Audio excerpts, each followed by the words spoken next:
বাংলাদেশের যিনি প্রথম স্পিকার শাহ আব্দুল হামিদ, উনি আমার আপন দাদা, ওনার দাদা, আর ওনার চাচাও একজন এমপি ছিলেন গাইবান্ধা 4 আসনে। আমার চাচা, আমার 3 পুরুষের আমরা পার্লামেন্ট সদস্য। আপনি কি স্বতন্ত্র থেকে স্বতন্ত্র থেকে এমপি ছিলাম?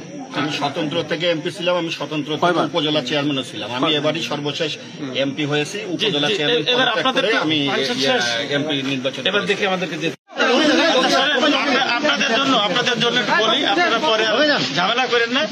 ইনি হচ্ছেন গাইবান্ধা 2 সদর, তাই তো ভাই? জি, সদর। গাইবান্ধা 2 সদর আসনের সর্বশেষ এমপি, মেম্বার অফ পার্লামেন্ট।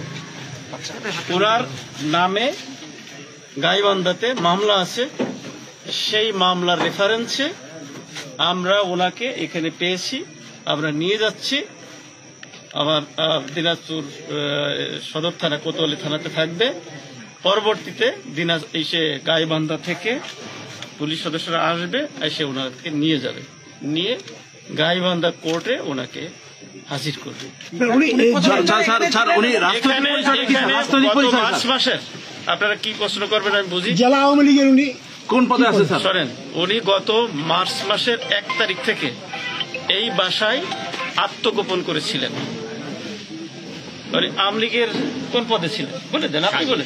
সাংগঠনিক সম্পাদক। সাংগঠনিক সম্পাদক জেলার গাইবান্ধা জেলার সাংগঠনিক সম্পাদক ছিলেন। ওনার মুখেই শুনলেন, ঠিক আছে? উনি নির্বাচিত সাবেক উপজেলা চেয়ারম্যান এবং সর্বশেষ যে 2024 সালের 7ই জানুয়ারি যে সংসদ ইলেকশন হয়েছিল, সেই ইলেকশনের তিনি নির্বাচিত মেম্বার অফ পার্লামেন্ট।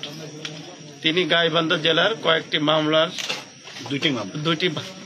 দুইটি মামলায় উনি এজাহারভুক্ত, তালিকাভুক্ত আসামি। আমাদের এখানে আত্মগোপনে ছিলেন।